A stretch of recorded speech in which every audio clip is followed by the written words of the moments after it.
네. 그러면 시작하도록 하겠습니다. 오늘 스위프트 개발 환경의 변화에 대해서 이야기할 허혁이라 합니다.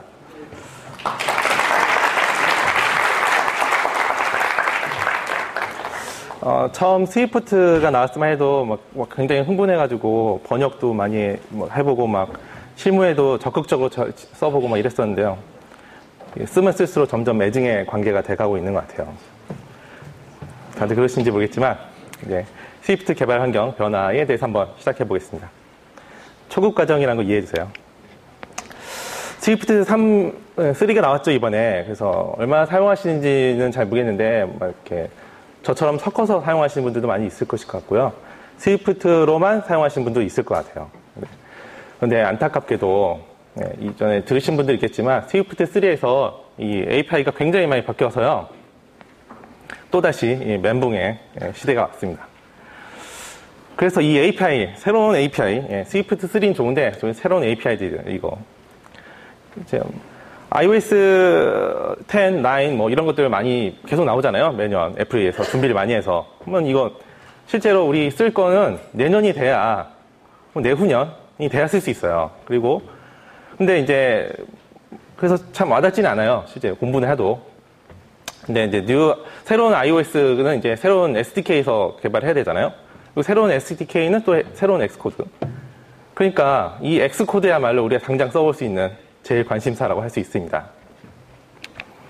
오늘은 이제 X코드의 모든 기능은 너무 많으니까 인터페이스 빌더가 어떻게 바뀌었는지, 그리고 소스 코딩, 에디팅, 세니타이저, 이거 세니타이저, 뷰 디버깅, 그리고 LLDB, 인스트루먼트는 맛만 보는 걸로 해서 시간을 보내보도록 하겠습니다. 네, 인터페이스 빌더를 많이 사용하시는지 모르겠는데 저는 좀 옛날에 시작해서 그런지 잘 사용하지 않았었어요. 근데 요즘에는 많이 사용하고 있는데 이걸 쓸 때마다 하루 종일 열어두는 경우가 있거든요. 하다 보면. 근데 이거 한번 닫으면 다시 열고 싶지 않아요. 이번에 인터페이스 빌더에서는 이제 새로운 UI로 변경이 됐습니다. 이게 거의 새로 만드는 것 같은 느낌으로 한 것 같아요. 왜냐면 겉의 모양은 크게 바뀌지 않았는데, 가장 큰 이제 새롭게 어댑티브 UI를 적용해서 디바이스별로 이렇게 한다든지 어떤 화면 창 크기 같은 것들이 좀 대응이 좀 더 잘 되는 것 같고요. 그리고 라이브 프리뷰가 돼가지고 실제 바꾼 게, 물론 이제 전에도 인터페이스 빌더를 얘기할 때마다 값을 바꾸면 바로 반영된다 이런 얘기를 하는데 잘 안 될 때도 있고, 이게 업데이트 뷰즈 이런 것들 해주고 이래야 되거든요. 근데 바로 반영이 됩니다. 진짜 바로 돼요. 그리고 이제 확대 축소, 가끔 이제 픽셀 단위로 우리 맞출 때 이런 거 좀, 저 같은 경우에는 이제 맥OS의 확대 기능을 많이 쓰는데, 이제 기본적으로 다른 부분을 확대하지 않고 그 부분만 확대할 수 있는 이런 기능들이 넣어서 좋은 것 같아요. 그래서 요게 간단하게 캡처 한번 떠봤는데, 처음 잘 모르시는 분도 있으니까 왼쪽에 내비게이션 영역이 있고, 가운데 인터페이스 빌더, 그리고 오른쪽에 인스펙터, 밑에 이제 디버거 영역이 이렇게 있죠. 바뀐 부분이 크게 없어요. 일단 보면. 근데 하나가 있는 거, 가장 눈에 띄는 게 이 부분입니다. 이 부분. 이게 이제 아까 말했던 디바이스별로 그런 프리뷰를 해주는 이 기능이 돼서 그 기존 프로젝트를 새로 엑스코드 8에서 띄우면 요거 선택하라고 떠요. 리파일 열 때마다. 저는 일단 6S를 일단 해봤는데, 그 옆에 이제 확대 비율도 나오죠. 50%. 이것보다 이제 아이패드 프로 같은 경우에 좀 더 크게, 미리 좀 프리뷰로 된 게 좀 좋았던 점이, 이제 오리엔테이션도 많이 이전 아이폰에서 적용이 되지만, 어댑테이션에 해서 아이패드에 새로운 기능이 있잖아요. 자원조, 저쪽 한쪽으로 붙이고, 이게 동시에 같은 화면, 한 화면에 두 개의 앱을 올리는 이 기능을 미리 볼 수 있어서 좋은 것 같아요. 맨날 디바이스에 올려가지고 했을 때는 너무 오래 걸리잖아요. 좋습니다. 좋아요. 그래서 다음은 이제 소스 에디팅. 인터페이스 빌더는 뒤에 또 조금 더 나오니까 기대하면서. 소스 에디팅에서 제일 기대했던 거는 저는 그때 들었을 때 샌프란시스코 모노 폰트였어요. 지금 엑스코드의 기본 폰트로 적용이 되고요. 엑스코드를 딱 띄우면 뭔가 달라진다 느낌이 딱 들어요, 바로. 그래서, 눈도 편안한 것 같고, 그래서 이 부분은 엑스코드에 내장이 돼 있어서 CLL을 설치를 해도 쓸 수는 없거든요. 다른 앱들에서. 엑스코드만 쓸 수 있고. 그래서 이거를 저는 추출해서 폰트북에 설치를 했어요. 그래서 지금 보는 글자들이 프레젠테이션이 지금 SF 모노 폰트로 되어 있는 상태입니다. 그리고 좀 새롭게 바뀐 거, 제일 사람들이 기대했던 익스텐션을 이번에 들어갔죠. 그래서 엑스코드 소스 에디터 익스텐션이 들어갔는데, 드디어 들어왔죠. 사람들 많이 기대고 필요했는데, 이게 그러니까 익스텐션이잖아요. 익스텐션은 새로운 그러니까 새로운 프로세스, 다른 별도 프로세서 동작해서 안전해요. 그러니까 엑스코드, 안전하다는 말이 뭐 여러 가지 있겠지만, 저에게 느끼는 안전함은 이제 익스텐션이 죽어도 엑스코드는 죽지 않는 이런 안전함. 내 마음을 안전해주는 이런 게 좋고, 그다음 뭐 이제 사람들 많이 지금 뛰어들어서 많이 만들고 있어요. 막 요 링크들은 나중에 보시겠지만 만드는 분들이 있는데, 근데 이전에 반대로 패닉을 겪은 사람들이 있어요. 이제 알카트로즈 플러그인들 개발자들은 완전 저 스레드 연결하는 건데 가서 막 난리가 나 있어요. 왜냐면 개방을 했는데 이제 옛날에 되던 게 안 되던 게 막 되는데 되던 게 또 안 돼요. 그래가지고 이 개발자들 자기가 만들던 플러그인은 다 안 되는 사람들이 굉장히 많고요. 덩달아서 엑스코드 8에서는 이 번들 로딩을 막았어요. 그래서 로딩이 안 돼요, 이제는. 그래서 저도 잘 쓰던 플러그인들 다 버리게 생겼습니다. 유용했는데. 그러니까 무슨 기능이 일단 새롭게 들어간 기능들을 보면 이제 익스텐션에 들어간 기능은 내용을 이제 컨텐츠, 에디터의 내용을 넣는다든지 뺀다든지 아니면 내용을 변환한다든지 뭐 영역을 조정한다든지 뭐 이런 것들이 되고요. 뭐 아니면 페이스보드를 조정한다든지 아니면 파일 안에서 내비게이션이라는 그런 기능들이 있잖아요. 뭐였더라? 컨트롤 X인가? 뭐 이런 기능들을 이제 변경할 수 있는 이런 기능이 들어왔는데 많이 부족합니다. 그리고 이제 API가 바뀌었어요. API가 바뀌었다는 게 어떠냐면 이제 모양이 바뀌었어요. API 모양이. 요 API 모양이 바뀌었어요. 좀 더 깔끔하게 정리된 것 같아요. 그러니까 전에는 엑스코드 약간 오브젝티브-C의 느낌이 많이 들었다고 하면 지금은 좀 새로운 랭귀지를 쓰네? 라는 느낌이 더 들게 좀 바꿨고요. 그 다음에 오프라인, 그러니까 엑스코드 설치하고 가끔 실수하는 것 중에 하나가 API랑 이렇게 문서들을 받지 않아가지고 막 이렇게 지하철 같은 데 하다가 API가 뭐지? 라고 봤을 때 못 보는 그런 상황이 있었는데 이번에 엑스코드 설치만 하면 자동으로 다 들어있습니다, 안에. 그리고 이제 API 문서를 자동 생성해주는 거. 그러니까 마크다운을 통해서 주석에 문서화 시키는 그런 게 작년에 발표가 됐었는데, 그거를 자동으로 매번 만들어줍니다.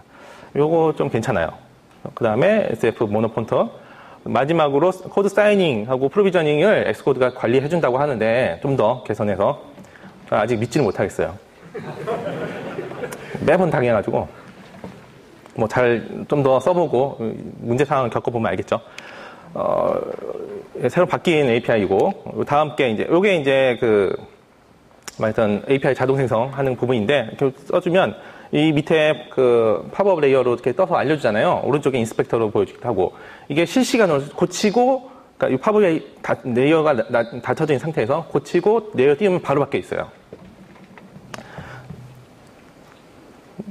많이들 쓰실지 모르겠어요. 자동화 되는데 문서화를 더 많이 해야 될 텐데 저부터 못하니까.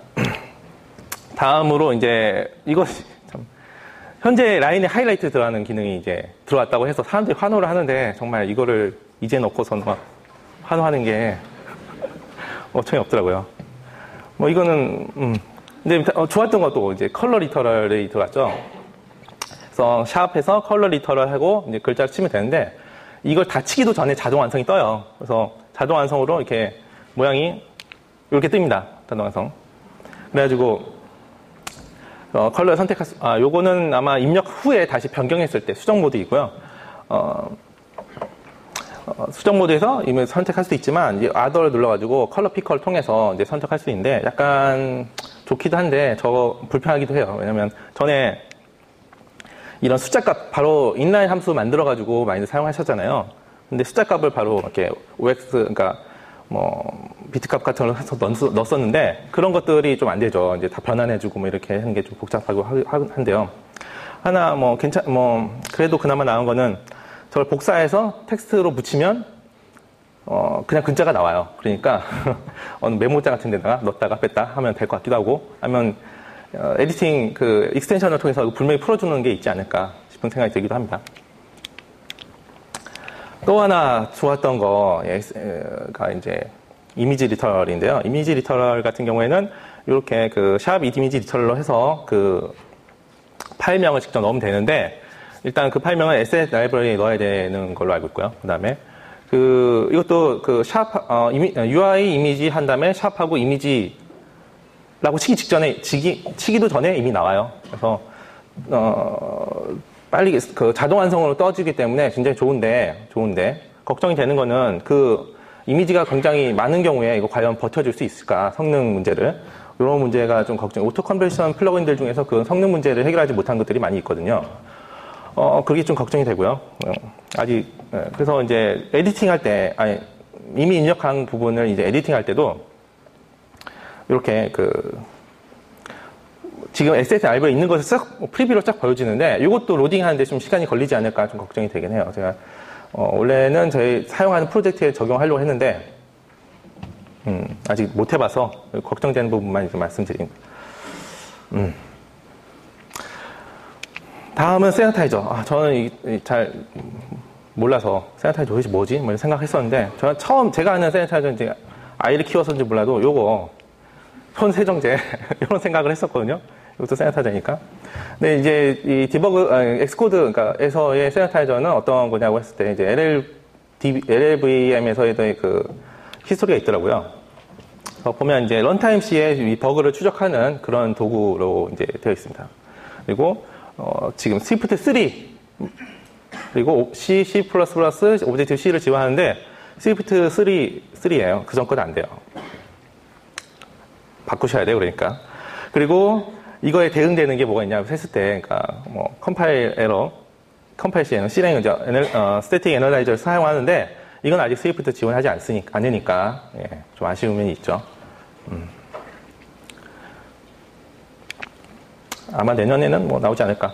그 다음에 이제 세니타이저 타입들을 보면 이제 세 가지 타입이 있다고 LLVM 쪽에 문서에 되어 있습니다. 첫 번째가 이제 어드레스 세니타이저이고, 두 번째가 스레드 세니타이저, 그 다음에 세 번째가 메모리 세니타이저인데, 메모리 세니타이저는 사용하지 않는 것 같아요.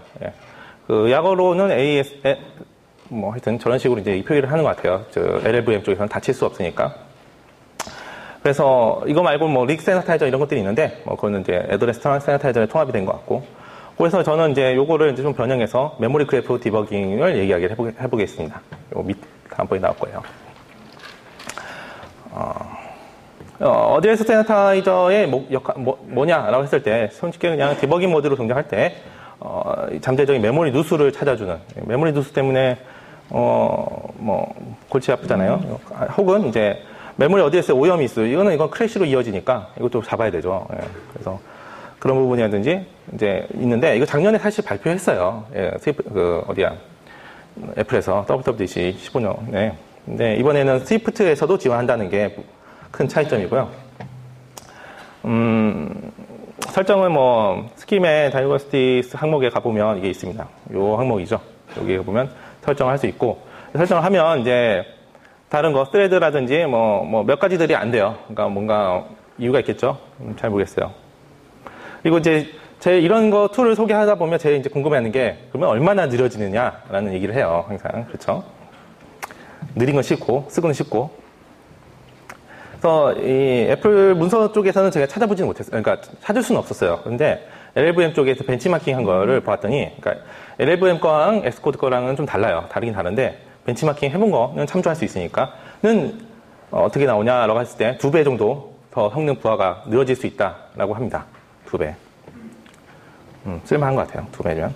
검출 케이스를 좀 더 자세히 얘기해보면, 이제 힙이나 스택스 글로벌 버퍼의 버퍼 오버플로우 같은 것들, 그리고 메모리를 반환해서 이제 더 이상 사용하지로 반환했는데 사용하는, 잘못된 메모리 접근이라든지 리턴을 했는데 사용한다든지, 아니면 이제 메모리 릭 같은 거를 릭 세니타이저가 합쳐졌거든요. 그래서 그런 것들을 이제 해주는데, 요것만 써서 뭐 하는 건 아니고 여러 가지 또 뒤에도 또 나온 게 있어요.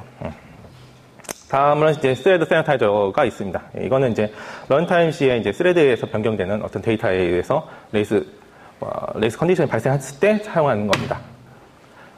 설정은 좀 전에 얘기했던 것처럼, 보여드린 것처럼, 요 화면에 가서 스레드 세너타이저를 설정하면 되고요. 이게 런타임 이슈이기 때문에, 이 퍼지 온 이슈라고 해서 런타임 이슈이기 때문에 발생했을 때 바로 멈춰서 그 상황을 보게끔 하는 옵션이 있습니다. 그리고 지원 범위는 이제, 이전 거는 제약사양이 스위프트, 지원 따로 없었는데, 여긴 지원 범위, 범위 좀 있어요. 지금 아직 지원하지 않는 게. 64비트 OS, 맥OS만 맥OS, iOS 시뮬레이터, 그 다음에 tvOS 시뮬레이터만 지원하고 있습니다, 지금. 그러니까 다르게 얘기하면, 와치 OS 디바이스는 지원하지 않는 것이라고 생각하시면 돼요. 이것도 역시 얼마나 느려지는지, 얼마나 오버헤드가 있는지 생각 좀 찾아보면요.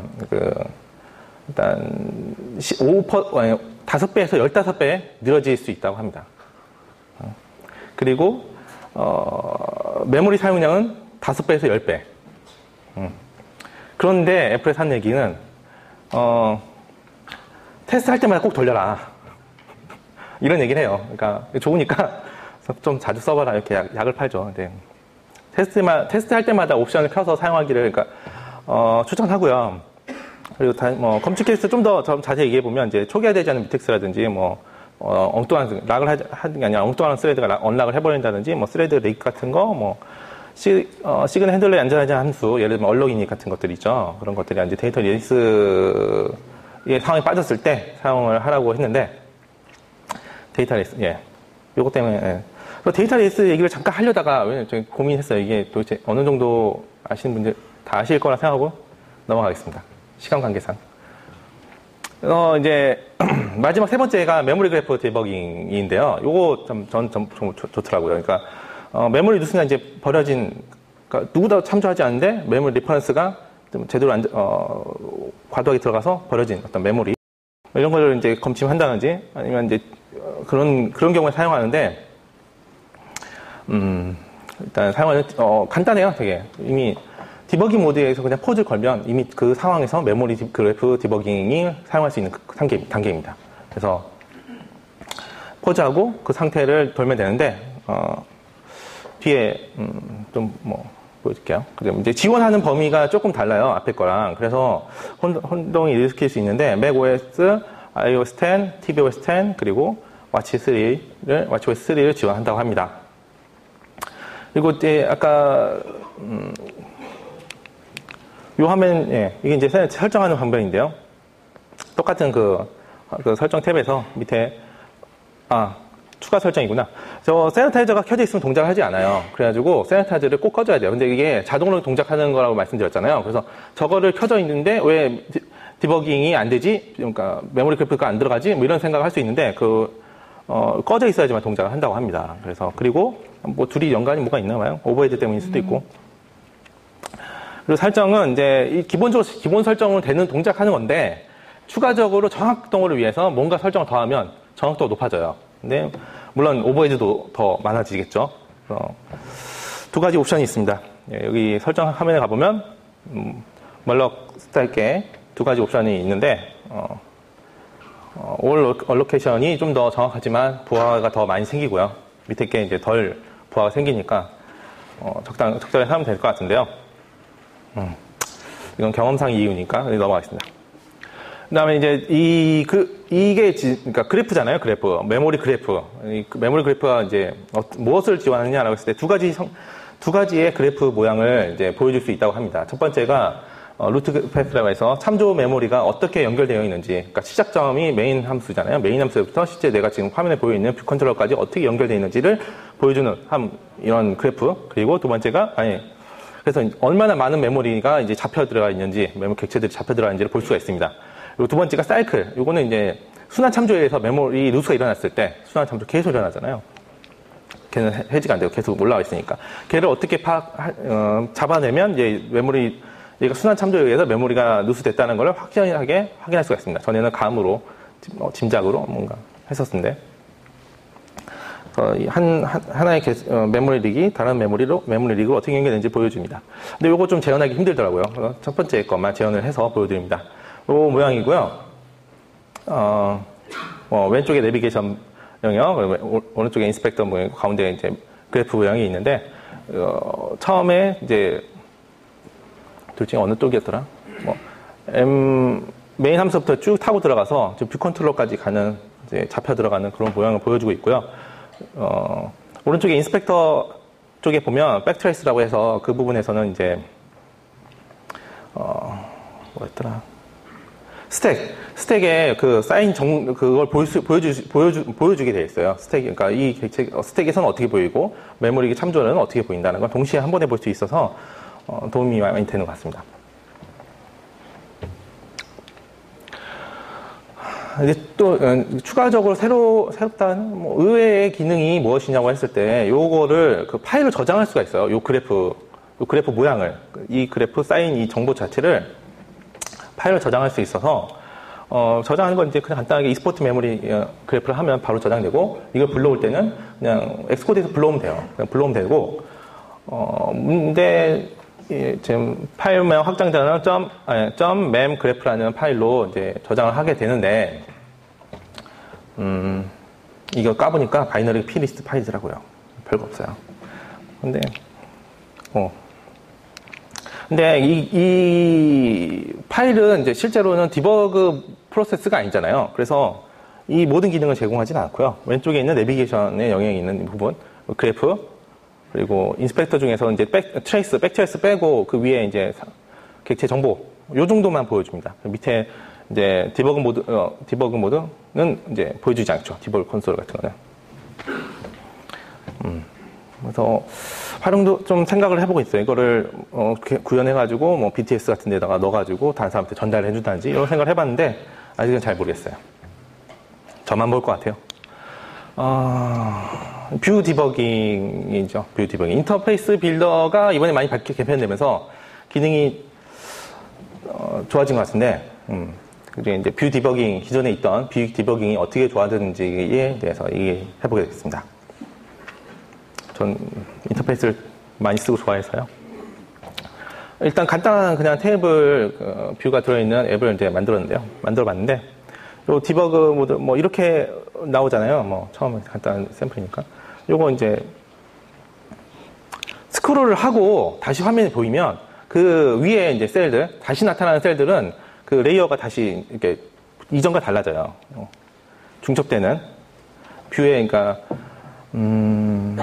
서브 뷰에 이제 인덱스라고 해야 되나? 그 부분들이 바뀌는 것들이 이렇게 바로바로 정리가 되더라고요. 그래서 요 부분 좀 인상 깊었어요. 왜냐면 전에는 이렇게 막 정확하게 내가 어떻게 했다는 것까지 막 잡아지지 못했던 것 같거든요. 근데 이번에 조금 바뀐 것 같고요. 거의 새로 만들었다는데 빨라지고 되게 정확해진 것 같아요. 문제점을 찾는데. 그리고 이제 뭐 부가적인 기능, 이제 이거 말고는 뭐 짜잘한 기능인데 뭐 클래스로 바로 가는 기능이라든지 뭐 내비게이션에서 뭐 필터링 뭐 이런 기능들이 있고요. 내비게이션에서 바로 가는 건 뭐 그냥 내가 커스텀 객체 만들었다면 인스펙터 쪽에 요거 바로 가는 거 전에도 뭐 어디지? XIB 같은 데서 이제, 이건 뷰 디버거 모드잖아요. XIB 같은 데서 제공하던 그 기능인데, 여기도 이제 되고요. 내비게이션에서 필터링 같은 거는 내가 이제 그 뷰들이 엄청 많고 이렇게 많으면 요거를 다 볼 수는 없잖아요. 그래서 필터링 걸어서 적절하게 봐야 되는데, 요거 좀 이제 제공해준다. 뭐 그런 거고요. 저희 라벨 같은 경우, 라벨만 뽑아서 보겠다. 이런 경우에, 라벨 간의 뭐 관계를 봤을 때, 보고 싶을 때 하는 거고, 저 오른쪽에 보면, 내가 만든 객체만 보여준다든지, 뭐 그런 옵션들이 좀 더 있습니다. 다음에 오토 레이어 디버깅이 전 정말 좋은데요. 이거 맨날 콘솔 창에 디버그 오토 레이아웃 깨지면 그거 뚫어지게 쳐다보고 힘들어요. 근데 바로 런타임 오토 레이아웃 디버깅 모드에서 디버깅을 지원해서 저기 오른쪽에 보면 그 보라색 느낌표가 있어요. 이게 이제 다르게 얘기하면 이제 런타임 이슈의 표현인데요. 이 보라색 느낌표가 보라색인 것 같아요. 그쪽 색깔이. 런타임 이슈, 그러면 오토 레이아웃에 뭔가 문제가 있다라는 거를 보여주고 있고요. 이 뷰 디버깅 상태에서 들어가 보면 알 수 있고요. 그래서 이것도 런타임 이슈이기 때문에 이거를 이제 좀 항목에 가보면 어떤 문제가 있다라는 거를 바로 보여주게 됩니다. 그래서 지금 보면 이제 높이 값이 정확하지 않다, 부정확하다라는 걸로 알 수가 있고요. 그다음에 오른쪽 인스펙터 쪽에 보면 컨스트레인트 정보를 이제 쭉 나열하게 되어 있는데 그 중에 제일 첫 번째 꼭 첫 번째 아닐 수 있지만 하여튼 이 밑에 것까지 같이 캡처할 거랬네요. 밑에 쭉 그 컨스트레인트 몇 개가 쌓여 있는데 그 중에 문제가 되는 컨스트레인트가 뭐냐는 걸 보여주게 됩니다. 그래서 콘솔 창에서 그 보여주던 어떤 충돌 값들에 의해서 컨스트레인트들이 제대로 동작하지 않고 뭐 생략되고 뭐 빠지고 뭐 이런 것들에 대해서 충분히 잘 표시가 되는 것 같아요. 네. 그래서 뷰 인터페이스 빌더는 이 정도의 기능이 들어갔고요. 그냥 하나 덧붙여 봤는데 제가 게임 쪽은 잘 모르는데 게임 쪽 잘 아시는 분들 많겠지만 부러워서 넣었어요. 부러워서 유한 상태 스테이트 머신을 바로 볼 수 있게끔 디버그, 그러니까 퀵룩을 전에 퀵룩을 이제 제공했잖아요. 퀵룩 같은 경우에는 뭐 컬러 값이라든지 뭐 UI 패스 같은 거, 베이지 패스 같은 것들을 보여주는데 스테이트 머신도 보여주더라고요. 그래서 GK 스테이트 머신을 지원한다라고 돼 있어가지고 이건 뭐 게임 플레이 킷을 써야 되는 거니까. 그러니까 이 스테이트 머신을 쓰면 좋은데 안타까운 것 중에 하나가 이게 상태를 알아보기 힘들어요. 코드로만 보고 이거를 머릿속으로 떠오르는 게 굉장히 어렵잖아요. 뭐 잘하시는 분도 있겠지만. 그래서 이거를 이제 그래프로 바로 보여주고 이렇게 개별 동작이 어떻게 돌아간다. 그리고 이 상태에서 갈 수 있는 건 이 상태다라고 보여준다고 합니다. 요 모양이에요. 예. 선들이 있잖아요. 갈 수 있는 모양에. 이거 굉장히 부러운데 저는 보통 이제 이 상태 머신은 스위프트 인엄을 사용해서 만드는데 바로 이렇게 지원되는 게 있어서 게다가 퀵룩도 되니까 굉장히 부러워서 한번 놓았습니다. 또 물론 인터페이스 빌더의 새로운 기능, 인터페이스 빌더? 뷰 디버깅에서의 새로운 기능이고요. 이제 마지막은 아니구나. 마지막 같은 마지막. 예, LLDB 이야기를 해보겠습니다. LLDB. 항상 우리가 엑스코드로 개발할 때 가장 많이 접하는, LLDB.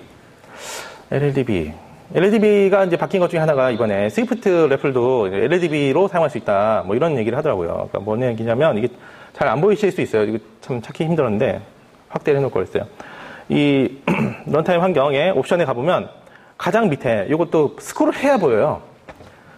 맨 밑에 콘솔이라고 있어요. 콘솔. 그래서 엑스코드를 쓰겠다. 아니면 터미널을 쓰겠다. 그래서 터미널 쓰는 경우에 이제 이쪽으로 빠지는 건데 실제 제가 어제까지 테스트를 해봤는데 엑스코드 8, 엑스코드 8에 DP2에서는 동작하지 않더라고요. 실수를 했는지 모르겠지만.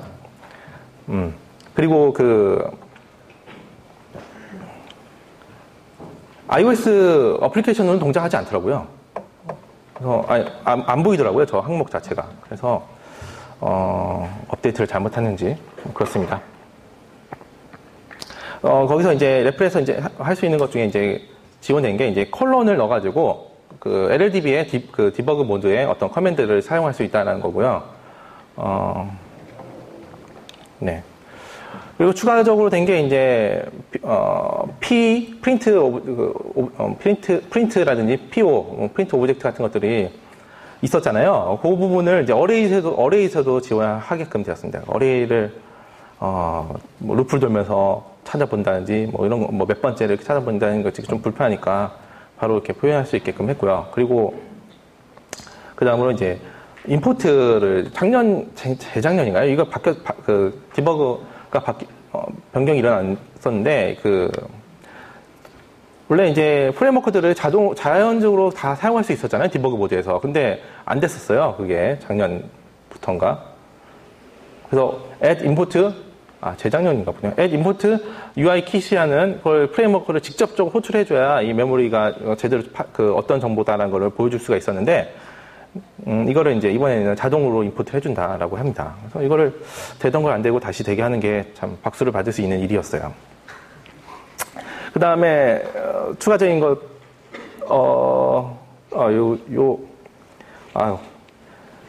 혼돈을 일으켰어요.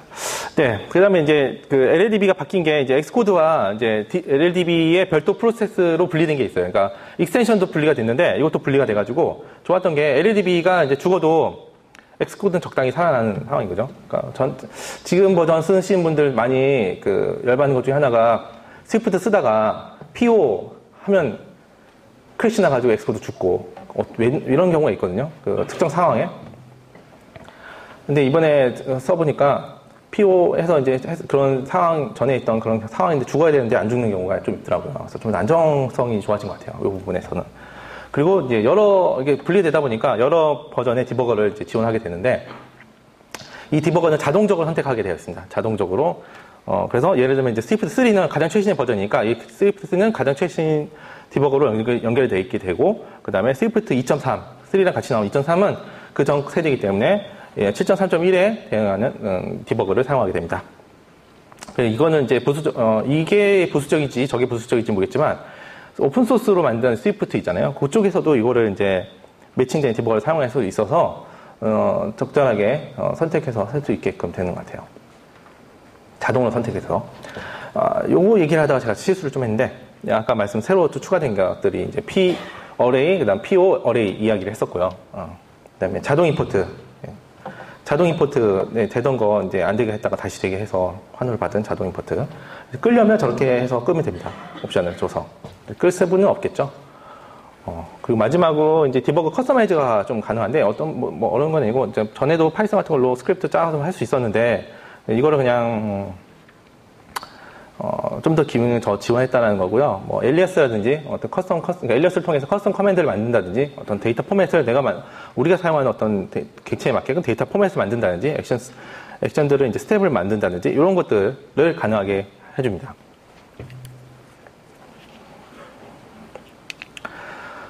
힘드네. 그 다음에 이제 마지막으로 했던 게 이제 리유저블 코드라고 해서 LLDB 안에서 코드를 익스프레션을 통해서 이렇게 코드를 넣어서 확인해 볼 수가 있잖아요. 많이들 사용하지 않지만 잠깐 뭔가 코딩 없이 한번 내 생각이 맞나? 이런 상황이 맞나? 이렇게 확인해 볼 때 사용했었는데, 요거를 전에는 한 줄에 다 쓰거나 아니면 익스프레션을 시작해가지고 다 채우고 끝내고 이런 식으로 작업을 했었는데, 실수하면 안 됐죠. 근데 이거를 이제 그러니까 전에 이제 첫 번째 줄처럼 이제 변수를 저렇게 할당하면 바로 옆에 붙여가지고 프린트 A를 했었어야 했어요. 근데 이거를 두 번째 밑에 그 사진처럼 달러를 붙여서 변수를 선언하면 요거는 계속 그 세션에 살아있게 됩니다. 그래서 물론 이제 다시 런을 하면 없어지고요. 예. 이게 지원 범위가 변수만 하는 게 아니라 변수, 함수, 클로저 모든 그 전에 사용하던 부분에 달러만 붙이면 이런 식으로 동작을 하게 됩니다. 인스트루먼트에 대해서 좀 이제 얘기를 하겠는데요. 인스트루먼트까지 얘기를 하고 싶었는데 조금 인스트루먼트 간단하게 얘기를 하겠습니다. 일단 전보다 좋아진 점, 더 많은 정보를 보여준다, 더 손쉽게 보여준다, 당연한 얘기고요.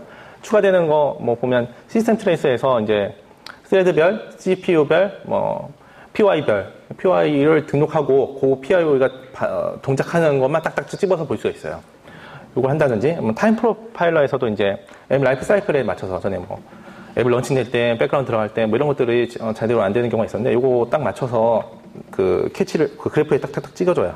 그런 부분이라든지, 마지막으로 메타 시스템 트레이스라고 했는데 잘 몰라요. 게임 쪽 잘 몰라. 죄송합니다.